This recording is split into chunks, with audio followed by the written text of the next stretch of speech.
recently in India, the Hindutva fascist government of Modi and the BJP have been getting bolder and bolder and bolder, particularly with their censorship. So I think it's important for everyone else to actually talk about it, because people don't do that. And the main reason they don't do that is because the BJP are US aligned, and they are Americans who are obviously fundamentally interested in maintaining American hegemony. So here's just a little bit of a rundown. So in India, the current ruling party is the BJP. In contrast to most of the parties that have governed India up until their election, they are just an outright fascist, ethno-fascist group. Their ideology is basically that India is Hindu, and their conception of Hindu is not solely religious, it's ethnic. So in order to be an Indian, you must be Hindu, being ethnic Hindu, and they see Muslims as like another ethnic group that cannot be Indian, and thus the only possible way to deal with them is to marginalize them or get rid of them. That's basically what they have been trying to do within the confines of the limitations that are put on them. There's no room.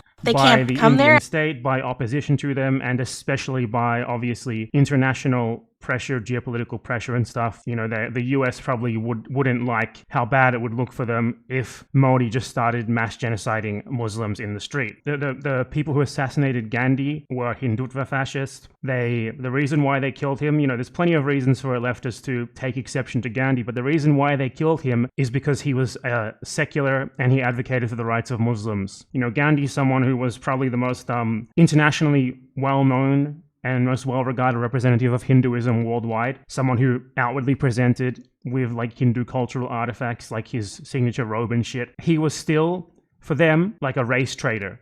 And so they murdered him for it. And the current government led by Modi, well, another thing about Modi is that in 2002, he was the governor of Gujarat, and there were like race riots where Hindus ended up rioting and murdering hundreds, possibly even thousands of Muslims. And he had the security forces, which were under his charge, do nothing. He let it happen intentionally because his ideology is genocidal against Muslims. And recently, the BBC released a documentary about that, because this is all in the open. The evidence is it's absolutely overwhelming against him that he allowed this to happen, and he did it intentionally. And Modi's government censored this documentary. And there is this YouTuber named Beau of the Fifth Column who made a video just today, and I haven't watched it yet, so I'm not going to assume that what I've been told about it is true. People literally said in this video, he says that if you are against the BJP, or at least, you know, he kind of skirts around it and says that if you are against India's current position in the world, communism is based, then you support India being colonized by China, which the idea that India could be colonized by China or that China wants to colonize India is an utterly insane proposition in of itself, but that's obviously running cover for fascism. It's obviously running cover for genocidal ethno-fascism, which is ongoing right now. Hindutva fascists in just the last 8 years or so have done significantly worse, have hurt significantly more people than the original fascists, than Italian fascists ever did. So like to apologize for that, even indirectly like that, by like saying, well, you could just, you know, just let him be, let him do that shit, or you're a colonizer or whatever, that is insane. And I hope that I've been misinformed about this. I hope that this is not what is actually said here. So I'm going to check it. We're going to watch it. We're going to find out. And if it is, I will fucking grill the ever-loving fuck out of it. Let's talk about a mindset on colonialism. That's the title of this video. Now, I really hope this isn't what I've been told it is, but multiple people who watched the video did tell me it is. But, you know, fans can be a bit hyperbolic. Well, howdy there, Internet people. It's Beau again.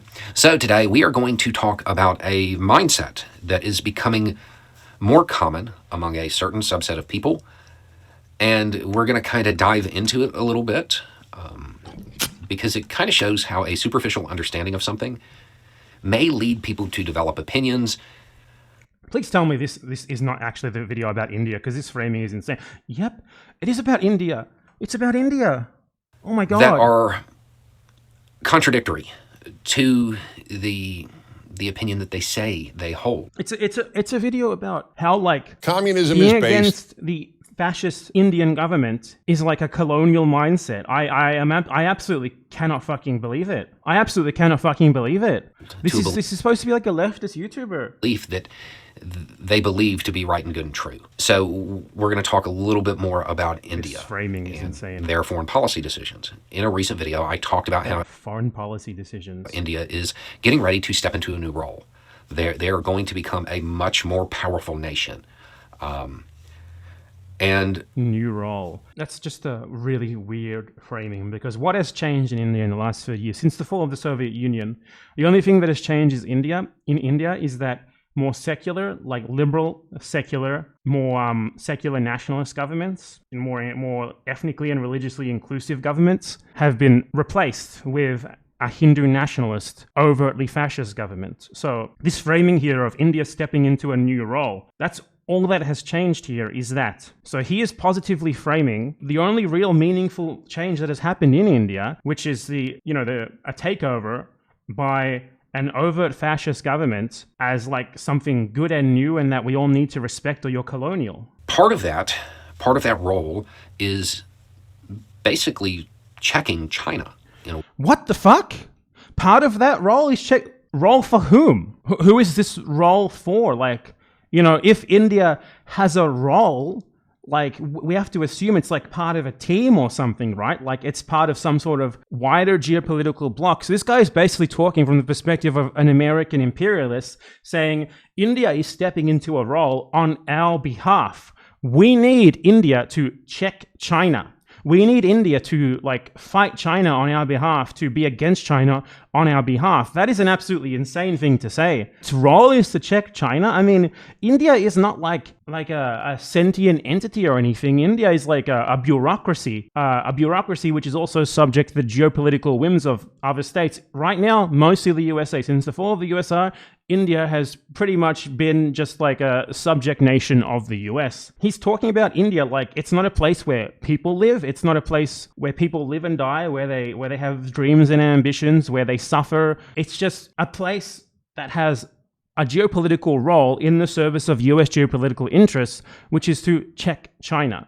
And no, India's role is not to check China. That is a direction that India is being pushed in by the fascist Hindutva government and its Western allies who see China as their primary geopolitical opponent. India does not have to step into a role of checking China. India could very easily play both sides if it wanted to, for example. Many countries do that. Why we might ask, would India take an explicitly checking China role? Well, because it's aligning itself with a certain capitalist geopolitical bloc, in this case, obviously by far the world's most powerful and most problematic geopolitical bloc, that of the West. And this is being undertaken by an overtly fascist government, a fascist government that wants to genocide all Muslims. So what is this video? I think it relies on someone who's watching this to just be nod along and be like, yep, I believe in American geopolitical hegemony. I'm not going to think critically about this. I just, what you're saying here about India's new role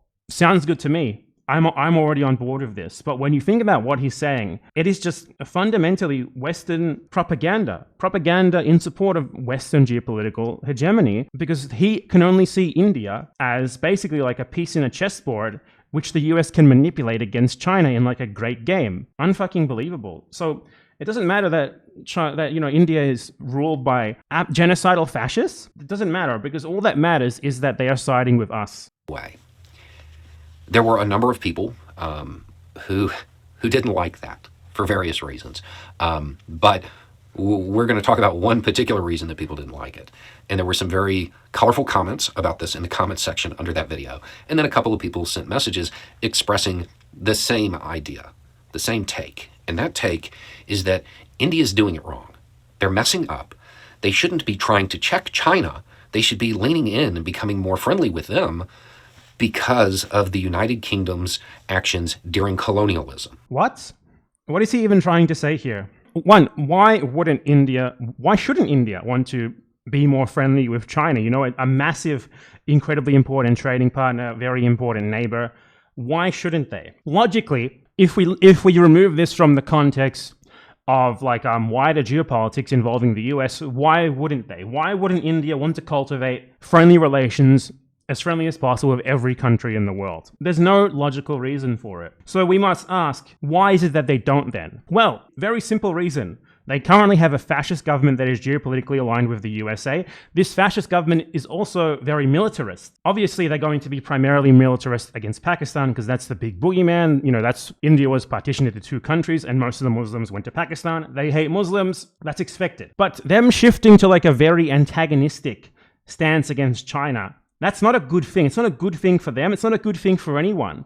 The only person that's a good thing for is the USA, who wants to leverage them against China in a cynical geopolitical game that is only beneficial for you if you benefit from further US geopolitical hegemony. Now, he's going to try and frame this as like some sort of social justice issue where if you don't support like India's fascist government aligning itself with the US because the US is obviously more convenient for what it wants to do domestically, i.e. genocide Muslims, than it would be to just stay neutral or align itself with China, he's going to try and frame you saying that as you being having a colonial mentality or something. It's absolutely insane. And the notion that like China could even could colonize India or would even want to colonize India, how the fuck would that even work? Like, he must be using colonialism as a euphemism for like Chinese investment and trade or something, which he obviously doesn't use for the already pervasive Western investment and trade. So what the fuck is he even talking about? Okay.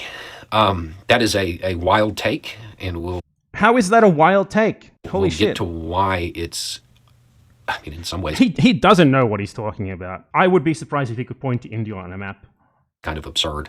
But first, I do want to point out that India and China went to war in 1962, and they have had skirmishes and standoffs. India and China have gone to war over relatively minor disputes on border lines. That's really it. It's not like some sort of fundamental ideological conflict or anything like that. It's not something like the US literally waging war in the name of ideologies on the other side of the world. These are relatively minor conflicts that are essentially over borderlines. Borderlines which of course exist because, by the way, China and India were both colonized by the West, which really muddy things a whole fucking lot. And nowadays, both of these countries have for a very long time agreed to a status quo where the places where they have border disputes, which by the way are worthless land, absolutely useless. Fighting over it is fucking useless. If I was in charge of either of these countries, the first thing that I would do is just hand it over to the other to fucking fix the problem, because them caring about this is illogical. For neither side doesn't matter. But since then, what they do is, in order to keep up appearances, both sides just send soldiers there to have like fist fights every 2 weeks. That's it. Like, trying to frame that as some sort of like fundamental rivalry between these two nations that like would inhibit them from ever actually cooperating with one another is completely fucking unhinged. Especially when he just brought up British colonialism. Like, if you're going to bring up a war a relatively minor war that India had with China once, I would think that you would also say, okay, but the West literally colonized India and also China. And in the case of India, they did so for centuries. And they killed tens of millions of people in doing so. So by that logic, why would it make more sense for them to side with the West, which includes Britain, than it would for them to side with China? Whose dispute with them historically is literally not even in the same planet. Like, can't even be said to be the same thing. It's like comparing a fucking apple to a dump truck. These things can't be compared. His framing of this is very dishonest, it's very stupid, and it just boggles the mind. On a pretty frequent basis, the most recent of which was in 2021. On a pretty frequent basis? It's super hard to become aligned with a country. Let's talk about what happened in 2021. India and China did what they always do. Their troop station on the border went to the contested area, and they had like a little fight with some tiny sticks that they picked up off the ground, because that's what they do. They don't do anything serious. It's not a serious dispute anymore, and it hasn't been for a very long time. And he's framing that as some sort of war. What happened in 2021 is they were fighting each other, and there was like a landslide or something, which I believe was possibly provoked by them being in a place where, a ton of people being there, engaging in rigorous physical activity could cause something like that to happen. And so there were casualties on both sides, not actually caused by them hurting each other, but by basically an accident. Framing that as a war and some sort of continuation of a important rivalry between these two countries while discounting British colonialism is completely fucking absurd. And another thing is that the reason why those sorts of idiotic posturing on the border is happening more frequently, a big part of that is Modi, who's weaponizing Hindu nationalist sentiment to not just demonize Pakistan and Muslims, but also to attack China, because Modi is a fundamentally important ally of the US and of US imperialism. That you are actively hostile towards at times. But setting aside the actual like foreign policy considerations that would need to be taken into consideration, I want to talk about the mindset and the attitude that led to these statements. I just talked about your mindset. Like, the only possible way that his mindset and his attitude can lead to these conclusions and these statements is if he is fundamentally supportive of the idea that there should be countries whose governments, being fascists who want to do genocide and who have actively been trying to do genocide for many years now, we should ignore, we should just let them be because they are a geopolitical bulwark for the interests of the genocidal capitalist USA, which is infinitely worse than China. And, just look at the Iraq war. That alone is proof enough that the USA is worse than China. China has not even done that much damage in the last 20, 30 years since it started to become an actual global geopolitical power combined as much as the US did to Iraq alone, and we're not even getting into anything else. So it's fundamentally someone who sees the world as us, the USA, the world's worst capitalist empire, versus them, China, the yellow peril, who want to take everything you know and love from you. You get the idea. It's fundamentally, it's the new Cold War, except in this case, China is not the USSR. The USSR was actually in like an ideological battle for the hearts and minds of the world with the US. China is basically just a country that is trying to compete with the US in global capital markets. It's trying to penetrate into like places in terms of trade and stuff like that, where the West have historically been dominant. And that's why that's why China is being demonized. It's not so much an ideological difference. It is more that China is a competitor. It started to do what the West has been doing better. Therefore, we need to sort of hatch these ridiculous mythologies surrounding it in order to delegitimize it, in order to beat it in this what is fundamentally a competition for access to markets. Because the general tone is, hey, I understand the Indian experience under colonialism better than Indians.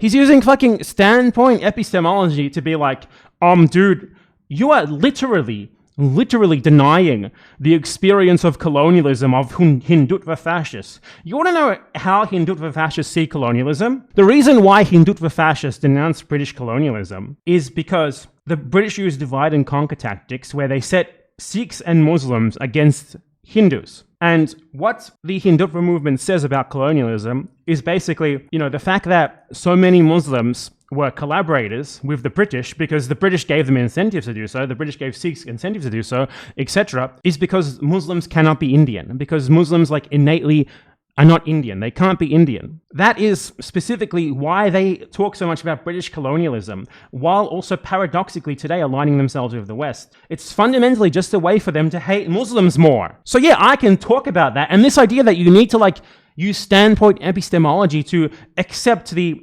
Hindutva fascist experience with colonialism is utterly fucking absurd. Because of that, I can tell them how to pursue their national interest in their national interests? Do you think India's national interest is to try and incite a military or geopolitical conflict with China? No. India's national interest, and by India I mean Indian people, our normal working class Indian people, their national interest is not to cause any conflicts with any other country. Their national interest would be to have no conflicts with any other country at all. This guy sees India, as I said, it's a piece on a chessboard to be manipulated by the US, and he's trying to use the anti-Chinese sentiments of the currently majority dominant Hindutva fascists, which is fucking terrifying, by the way. Something like 70 to 80% of Hindus support fucking Modi. That is terrifying. That's, you're trying to use their experience with colonialism. You're trying to tell them how they should manage their international affairs. Imagine saying that regarding Germans in 1935. You're trying to tell them how they should manage their international affairs? So fucking what if they want to cause a conflict with France? So fucking what if they want to take on a new role as a bulwark against the French menace? This is literally the same thing. It's the exact same sort of genocidal, ethno-nationalist, fascist ideology. I absolutely cannot believe this. He's using standpoint epistemology to defend fucking saber-rattling genocidal fascists. Better way. Holy shit, man. Bad. I wanted to do this calm, but I can't be calm. Because I fucking know about India. At least I know about it more than this fucking guy does. And this, if you know a single thing about what he's actually talking about, this is disgusting and insane. I mean, if you truly believe that's the case, your only option, I mean, you kind of have a duty or a responsibility to call the Indian embassy and explain to them that you, as a white man living in the United States... What the fuck is this? Okay, so if you are against Hindutva fascism, you should, as a white man, call the Indian embassy and explain to them why you're against it. Are you fucking serious? Are you fucking... Do you seriously think that's a gotcha? That's the dumbest... What in the fucking hell are you saying? You are literally defending genocidal fascism. Genocidal fascism that wants to eliminate Muslims, that believes that Muslims have like some sort of essential racially inferior quality that must be cleansed from India. You are looking at that and saying, well, you think you know better than them as a white man? Why don't you call them up with your fake fucking southern accent, Justin King? We're going to get into that later. Don't worry. It's unbelievable. Understand their situation better than them, and that you are happy to volunteer to save the Indians from themselves and teach them how to... It's not about saving the Indians from themselves. Okay, so do you know how fascism works? One, fascism manipulates the proletariat to support things that are against their interests. Obviously, it's not within the interests of working class, poor, or agrarian, peasant Hindus to fight and kill their Muslim neighbors, obviously. But Hindutva fascism has manipulated many of them to believe it is. And the reason why it does that, in India specifically, especially, is because fundamentally there are many, many, many upper-class Hindus who want to maintain the caste system, and for them, Hindutva is a way to return to a more conservative form of Hinduism from the past, which was also upheld and promoted by the British, by the way, to maintain the material privileges that they have as a result of the caste system. So obviously, yes, I can tell you right fucking now, Hindutva working class people, Hindutva peasants, etc., I know better than them. They have been manipulated by an incredibly complex and pervasive propaganda machine on behalf of the BJP and the Hindutva fascist ideology. Same as what happened in Italy, same as what happened in Spain, same as what happened in Germany, same as what happened in any fascist country that has ever fucking existed. This is like looking at fucking the USA being like, well, Americans voted for Trump. Do you think you know better than what Americans should do? You as a brown man from India, do you think that you have the right to denounce Americans? They voluntarily, democratically voted for Trump, and now they just want their foreign policy to be carried out in a certain way. They want to invade Venezuela. Who are you to tell them that that's a bad idea, that they shouldn't do that? You as a brown man. This is literally the exact thing. That is what he's saying here. And when you remove it from his attempt at framing it in like a social justice-y way, what he's basically saying is, you can't question fascism because you're from a different country than the fascists are. You can't say that they shouldn't be fascist because you yourself are not from that country. That is insane. That is absolutely insane.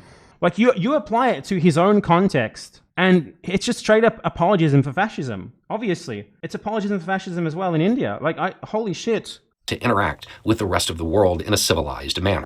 And in a civilized manner? What the fuck? Dude, this is blood boiling. Like, he also talks about India, like, the government of India, for him, is India, right? Like, he uses those things as synonyms. So for him, the government of India is like a democratic, unmanipulated representation of the will of every person in India combined, and whatever they decide is simply what India and Indians want. Obviously, the BJP is not a representation of what India and Indians want, and even if you could say it is, because they do win majority votes a lot of the time, polls show them on top a lot of the time, the reason for that is because they have manipulated many Hindus into believing that hating Muslims, wanting to kill Muslims, is good for them. And that's not something that you should leverage in like a social justice argument. Well, look, the poll says that most of them want fascism. Most of them think that hating Muslims is based, actually. Who are you to tell them otherwise, white man? That is insane. Look, the poll from 1938 Germany says that most Germans hate Jews. Who are you to tell them otherwise, Englishman? Do you not see the insanity of what you're saying here? It's gross, isn't it? I mean, like, that's a horrible thing. It's gross? That's a horrible thing? What you are doing here is fucking gross and horrible. It comes from a superficial understanding of foreign policy. Foreign policy? Only Americans use that word. And a reliance on wanting things to remain the way they were, and not understanding that a lot of countries are going to come into their own.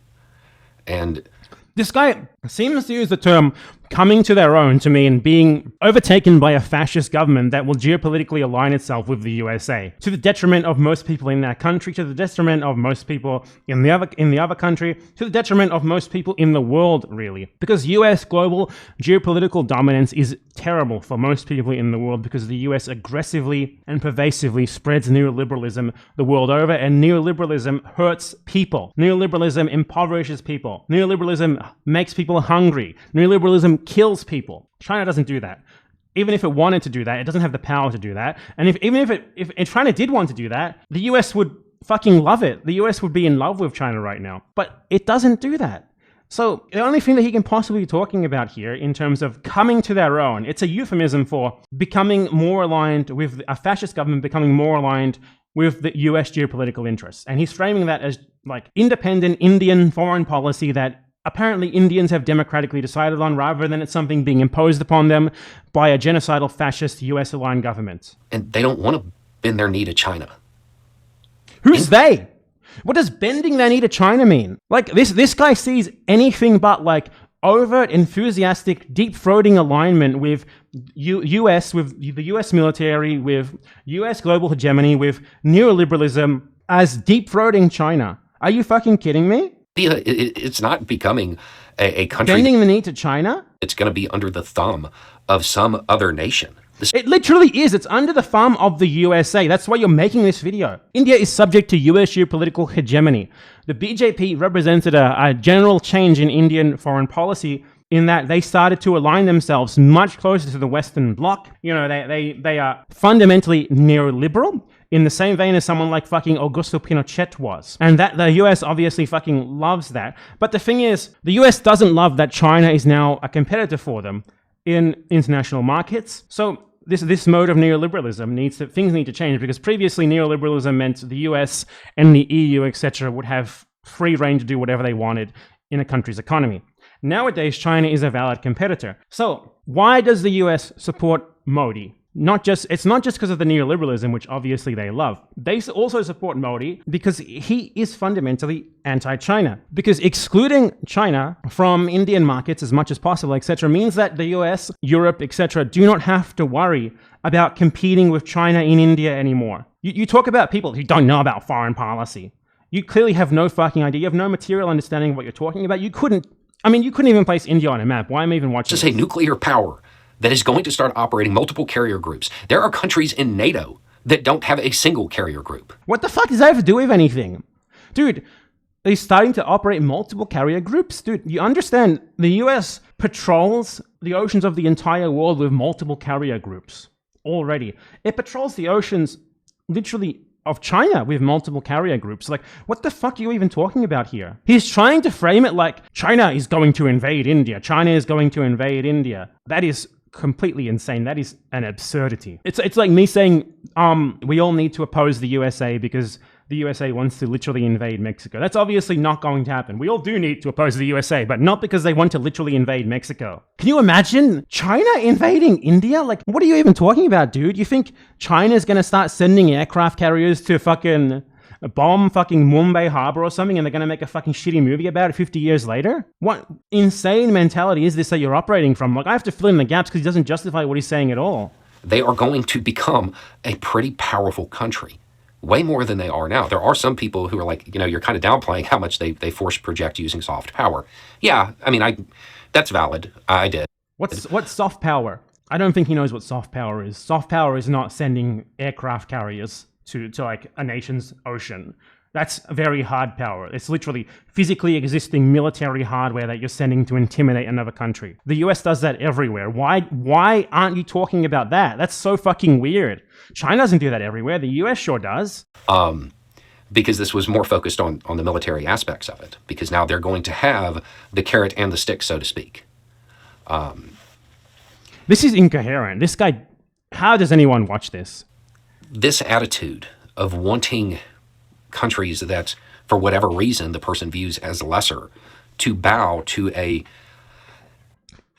Okay, so one, he says that if you do not support the whims of the fascist genocidal Hindutva government of India, led by Modi, who himself is guilty of acts of genocide in Gujarat in 2002, you see them as lesser. 2, he's saying that anything but like he supports straight up military saber rattling against China, like, just India is obviously a powerful country with lots of people, a massive economy. It doesn't need to saber rattle against China to protect its economic interests.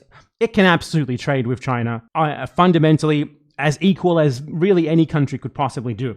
So to be like these countries basically having like neutral relations is equivalent to bending the knee to, as they had before the BJP came into power. Saying that is equivalent to bending the knee to China is an absolutely insane fucking framing. I guarantee you this guy would not frame what the US actually does, by the way, force for all of Latin America, especially Latin America, to literally bend the knee to it economically, very pervasively. It's a huge reason why, for example, Lula lost an election when he ran as an outright socialist, and the US had a secret plan to coup him if he had won that election. He came back a couple of elections later and won, and the strategy that he used to win was, okay, we're going to get a neoliberal vice president, we're going to basically gut our entire platform, and maybe doing this, the USA will let us into the presidency for a little bit. And they did. So that's just one example of how the USA, through pressure, implications, through threats, forces every single country in Latin America to be, at least to some degree, neoliberal. They do anything more than that, and they are going to be subject to massive subversion, the sort of subversion that we saw that resulted in a fascist theocratic coup in Bolivia at the end of 2019. But India is not Bolivia. India is not Brazil against the USA.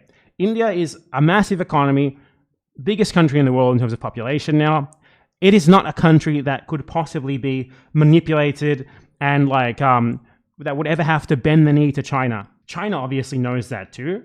India knows that too. The reason why Modi saber rattles against China is not because he doesn't want to bend the knee to China, because there's no fucking way that China could possibly make India bend the knee to it anyway. It's because, as I said earlier, he espouses a form of neoliberalism that is obviously pro-West in terms of the companies that it supports, in terms of what its goals are. His form of neoliberalism is, okay, we're going to open up the economy and we're going to block Chinese companies out because Western companies have reservations about the competitiveness of Chinese companies against them. So he is aligning himself with the US. And this guy can't argue against any of what I'm saying. He doesn't even mention it. He hasn't even mentioned the character of the Indian government. A country that has historically been a major power, that leads to colonialism. What the fuck? That leads to colonialism? Do you have any fucking idea what colonialism is? What the hell? Leads to imperialism. How the fuck could China even colonize or imperialize India? What evidence do you have that it would even want to do that? For one, it can't. For two, why would it do that? Why? How? What in the... This is insane. Holy shit. It leads to spheres of influence and all of that stuff.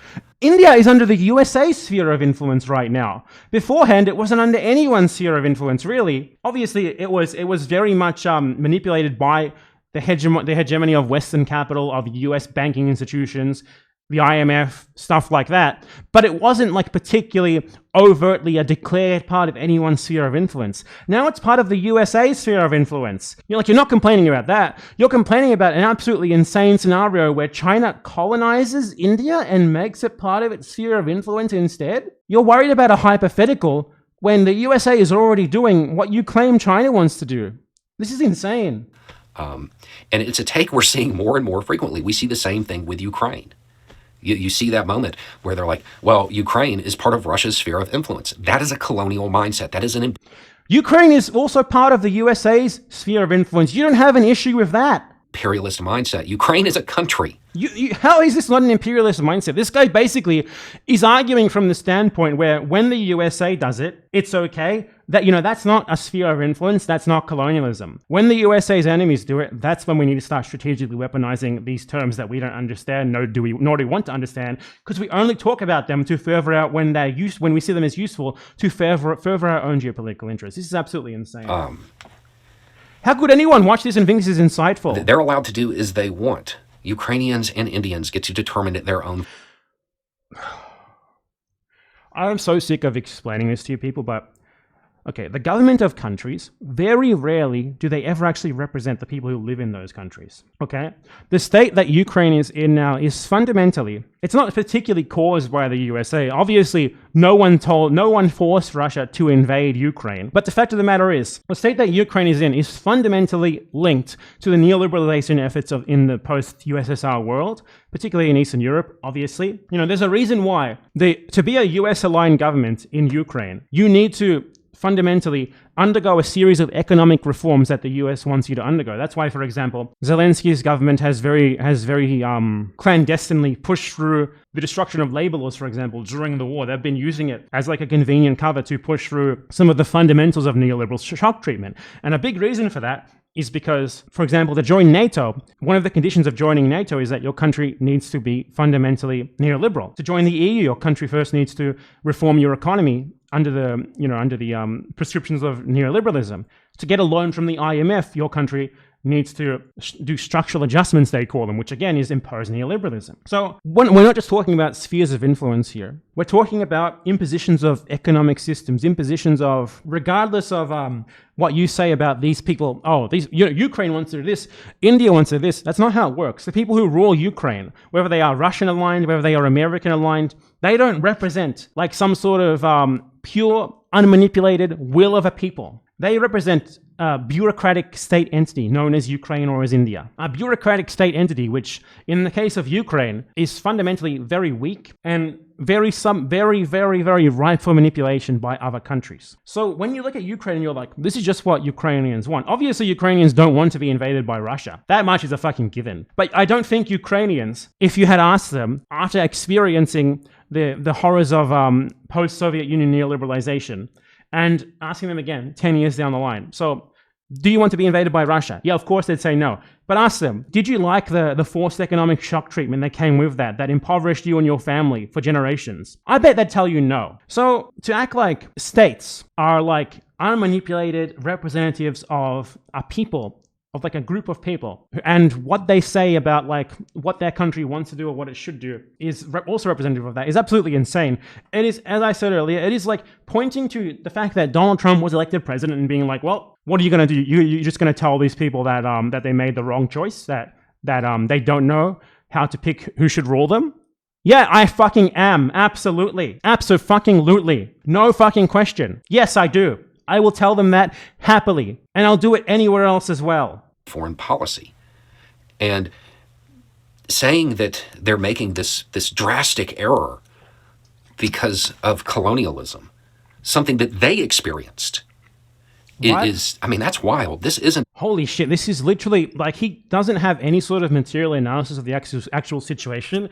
All that he can do here is vague gesturing towards this idiotic notion that commenting on the actions of an overtly fascist, ethno-nationalist government in India means that you have a colonial mindset or something. This is absolutely insane. Saying, hey, maybe you should focus on getting your oil from a different source because it would be better for these like normal foreign policy reasons. This is literally saying you don't understand your own history. Yes.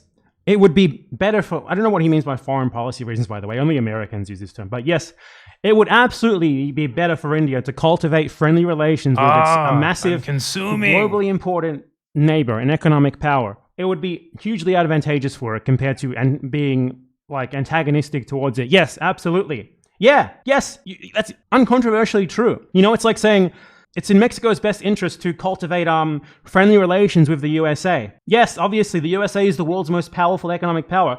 It would be in Cuba's interest to cultivate friendly economic relations with the US. Yes. The thing is, Cuba wants friendly economic relations with the US. Cuba would fucking love, absolutely fucking adore, being able to export whatever the fuck it wants to the US and being able to import whatever the fuck it wants from the US. But the US stops that from happening because Cuba is a nice little scapegoat that it can imperialize. And so, there are external factors at play here that he is not mentioning. He's, as I said, speaking about India like it's like a fucking sentient being, like a sentient amalgamation of every single Indian who are all united in the cause to antagonize China. And that this is not something that is an imposition by an overtly fascist government that is aligned with the world's worst and most pervasive and destructive capitalist power in the USA. You don't understand. You don't know because you're a lesser power, lesser people. Is the subtext. and they need a white guy to come in and tell them how to do things. Holy fucking shit. This is so fucking ironic too, because the very notion of neoliberal shock treatment is literally a white guy coming in and telling them to do things. It is like an ideology derived by Europeans to force upon other countries as a way to benefit their own countries by opening up the economies of these third world countries and allowing them to do whatever the fuck they want with them. That is literally like a white guy coming in and trying to sell you the idea that they know what is best for you when it's actually what is best for them. You know, it's the same thing as like, to put it in domestic terms, because Americans only understand this, it's the same thing as like Elon Musk trying to tell you that, you know, tax cuts for him are actually good for you. It's the exact same sort of logic, the exact same sort of mindset. For this guy to like try to weaponize standpoint epistemology to defend fascist like militaristic, genocidal Indian government and try to paint it as like the authentic, unmanipulated will of the Indian people that everyone else should respect. You can use this logic anywhere else. You can use it to defend Nazi Germany, you can use it to defend Donald Trump, fascist Italy, what have you. It is absolutely insane. Things. Because historically, white guys came in and told them how to do things. Holy shit, he is so fucking dumb. You think India aligning itself with the US, there's no element of coercion there, no element of pressure. There's no element of white guys coming in and telling them to do things. He's just going to repeat that over and over, isn't he? Suggests that maybe they don't need your advice. Holy shit. Yes, I will tell you this happily. I think that fascist Hindutva nationalists need my advice. And my advice to them is don't be fascist genocidal nationalists. And if they don't take that advice, I think that very bad things should be done to them. I'm happy to tell them that, as a white guy as I am. You should be too. What the fuck is this video? He's just repeating himself. This is substanceless, it's garbage. He's repeating himself, there's no material analysis of the situation. He doesn't know what he's talking about. And he's doing this fundamentally because he is personally invested in defending US imperialism. And I have a theory for why that might be. Now, there's a lot of allegations that go around in this space that, you know, this guy is a CIA agent, this guy is a Fed or whatever. That is never true.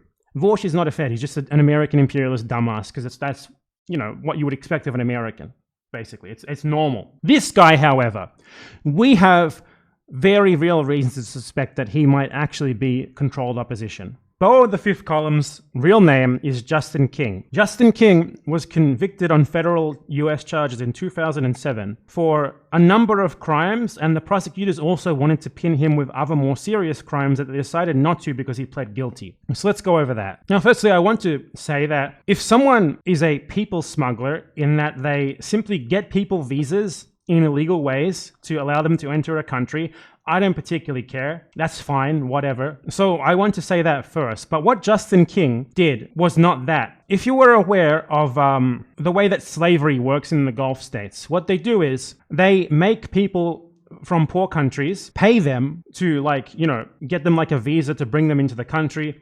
And then once they get there, they are like, or often they don't even pay them and they use it as a debt. And once they get there, they do everything possible to control them and keep them working for them as much as possible. And, you know, they force them to endure substandard wages. They, you know, take measures to ensure that they can't escape, stuff like that. What Justin King did was that. He did the thing that we call slavery in, like, the Gulf monarchies. He did the same thing in the United States of America. For his own profit, for his own personal benefit, he victimized vulnerable poor people from Eastern Europe. He committed visa fraud to bring them to the USA, which that alone isn't the issue. What the issue is that he did this because he wanted to contract them out to hotels for his cleaning service. And the reason why he did this is because he could pay them less and garnish more of what the hotels paid them for the contracts. So this man was a modern day slaver.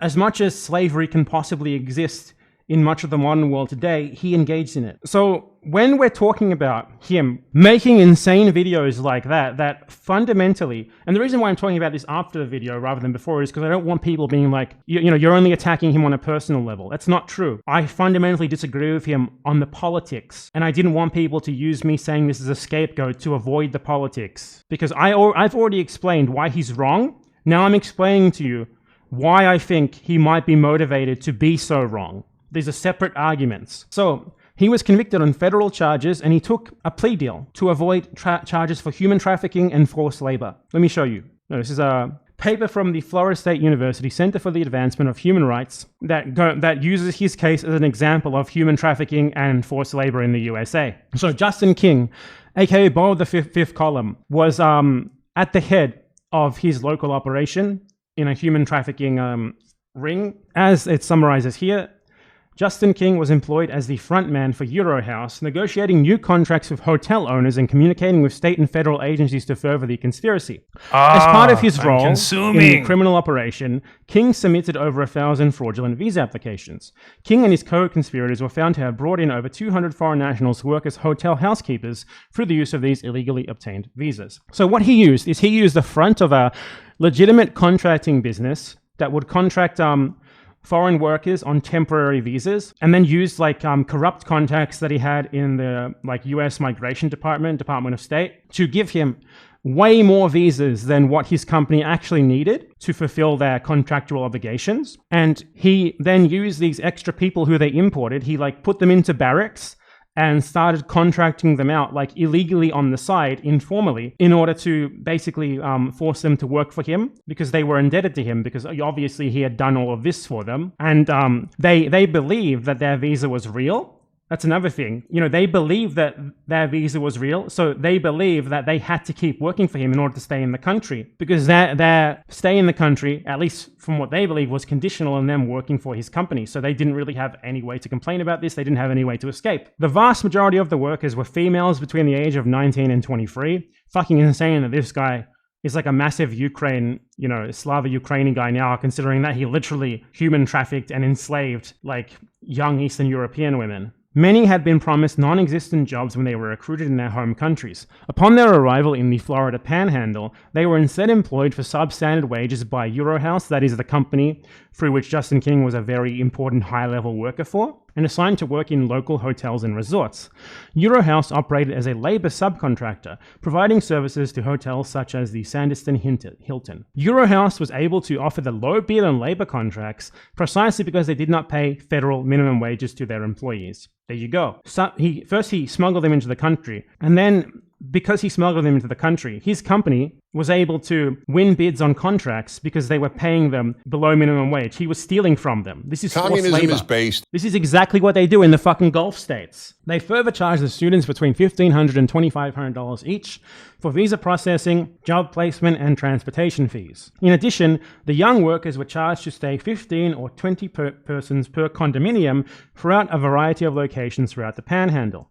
Enforcement was carried out by verbal abuse, threats of violence, and threats of non-payment of wages. This is what Justin King presided over. He was the head honcho of this local operation. This is what he did. This is making my blood fucking boil. This is legitimately making me fucking angry. That this is I've talked a lot about what bad shit that people in this space have done. I have not seen anyone do anything nearly as bad as this. What Vorsh's shit, whoever the fuck else, it is nothing compared to this. It is completely insane to me that this guy has 800,000 subscribers on YouTube. He has so many dedicated fans. When those same people would frame quote tweeting them on Twitter as unforgivable harassment, but they're okay with this. I can't believe he only got 41 months for this. He really must have fucking ratted out absolutely everyone else to get off that lightly. The labor trafficking conspiracy overall proved lucrative and seemingly insulated from law enforcement oversight.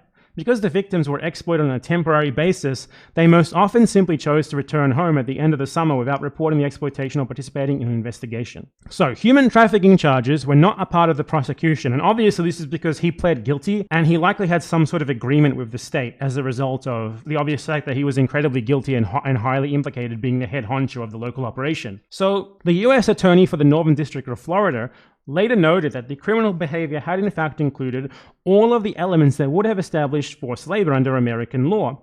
In particular, the use of labor obtained through false promises through threats of serious harm, or through abuse of the legal processes, i.e. threats of deportation. This article is using the King case, specifically the King labor trafficking case, as a exemplar of forced labor practices in Florida. Forced labor means slavery, okay? It means slavery. Justin King enslaved human beings. He enslaved hundreds of human beings, kept them enslaved under threats of violence, under threats of steal, on the threats of theft, because they were completely dependent on him for work. He basically promised people like a new life where they would be able to pull themselves up by their bootstraps, and then exploited them in the same way that a Gulf monarch family would. This is absolutely insane. And why I said earlier that this is the one case where I legitimately think it might be plausible to say that this man is actually a compromised asset. The reason why I'm saying that is because he got off so lightly from these charges, and then a couple of years later just shows up as like a leftist agitator online, or a pretend leftist agitator online. And he happens to further positions that just so happen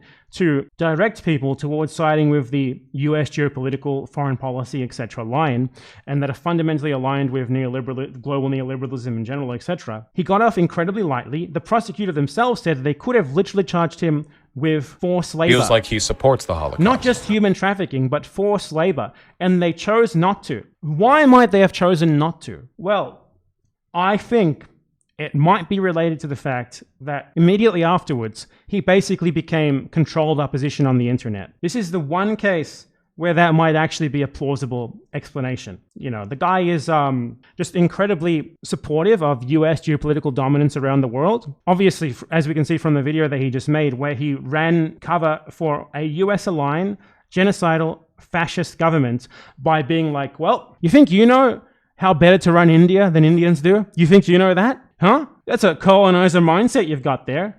He's talking about the fucking BJP, Hindu fascists who want to fucking mass murder Muslims. That is insane. Like, how could a left-presenting person possibly make such an idiotic argument like that unless they have some sort of ulterior motivation for doing so? Either he's just coincidentally became like an incredibly stupid, controlled opposition, sort of American exceptionalist imperialist who is fundamentally trying to weaponize like social justice topics and standpoint epistemology to try and like, you know, convince the youth that US geopolitical interests, good actually, US-aligned genocidal fascism, good actually, or his motivation for doing so could possibly be related to him being blackmailed as a result of the abundance of evidence of forced labor and human trafficking that the US state had against him. Either way, let's say that that's not true. Let's say that the second part isn't true. He's just, you know, he's just an American. He's just a generic American who likes American imperialism like most Americans do. He still shouldn't have a fucking platform because he's a fucking human trafficking slaver. I can see like forgiving someone for like some interpersonal problem they had in their relationship or something, as long as they didn't get like physically abusive or whatever. You know, I'm all for like forgiving someone for that, provided like they really genuinely take accountability for it and really genuinely like do it on the terms of their victim or whatever, rather than on their own personal terms. That's great. We're not talking about that here. We're talking about a human trafficking slaver, Gulf monarchy style. That's not fucking forgivable. Obviously, I don't want him to literally like be beheaded or something in the town square.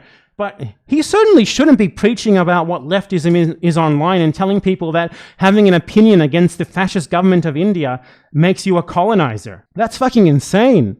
Like, there is a world of difference between restorative justice and let's all forget me enslaving people so that I can have like a massive YouTube channel, right? Like, there's a fundamental difference between restorative justice, being allowed to go on with your life, and being allowed to have an 800k subscriber YouTube channel where you have a massive platform as a public personality who many people somehow look towards. Those are not the same fucking thing. I'm just absolutely fucking shocked. The way that he and his fans have framed this, you would think that he was just a human trafficker who, like, you know, there's human traffickers who, for example, like ship refugees from Indonesia to Australia. That's one thing. In many cases, that is incredibly exploitative and very bad. But shipping someone to Australia in order to put them into a fucking barracks and then contract them out to contract them out under the threat of violence to like billion-dollar multinational hotel companies while you garnish their wages, that is very different. You know, that is a plausible explanation for why he is like this. I do think it's more likely that he's just an American exceptionalist imperialist, but for all the people in this space who are very curiously trying to present themselves as leftists while also just fundamentally being on the side of American imperialism in any situation where it matters, and I'm not just talking about Ukraine here, I'm talking about every other situation as well. Like he is the one out of all of them who is most likely to be compromised by far. I don't think any of them are even remotely likely to be compromised, but he absolutely is, because he's a literal convicted felon, like, you know, on a federal level, and they were thinking about pinning him with human trafficking and actual slavery charges, which they decided not to go through with, even though they thought they could have pinned him with them easily. Why didn't they do that? Very important question to ask. But more important question to ask is, why the fuck is he making videos? Why is a fucking slaving human trafficker making videos telling people what leftism is and telling people that if you don't like Hinduism fascism, you're a colonizer, a white colonizer who thinks you know better than Indians? You don't want Modi to mass murder Muslims? White colonizer? What a you condescending white colonizer? Unfucking believable. That is insane. I honestly cannot fucking believe it. And even just aside from the fact that who this guy is, aside from his past, the things that he's saying in that video that I've already critiqued and dissected are absolutely fucking insane. Absolutely just substanceless garbage. Fundamentally designed to apologize for a militaristic... Communism is based...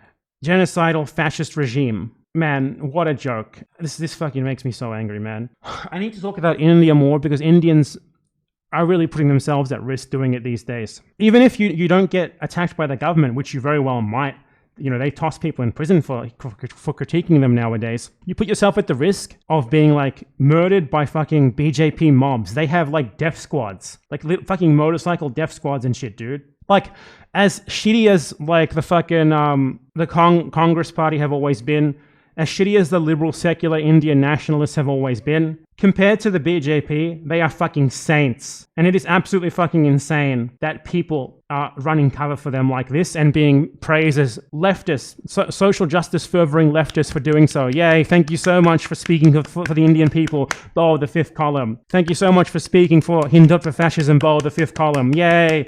Together we will destroy the Chinese menace. Thank you. I can't believe it, man. I need to talk about India more, and what a way to start. Well, howdy there, internet people. It's Beau again. I just wanted to tell you all about the time that I ran a human trafficking and slavering operation in Florida. I was pegged with 3 different federal charges of being the head of this operation. I would import vulnerable young poor women from Eastern Europe and force them to work for me under threat of violence and not being paid wages. Curiously, the prosecutors on the case were sure that they would be able to peg me with charges on both slavery and human trafficking, yet for some reason they decided only to put me in prison for 41 months, and they actually decided not to peg me with the slavery and human trafficking charges for reasons that I like to keep between me and them, and it's just a huge coincidence that I just appeared on the internet about 2 years later trying to present myself as a voice of leftism while advocating for American imperialist interests all around the world. Yeah, so that's me, it's Beau again. I just wanted to let you all know that, just in case you didn't know. See ya.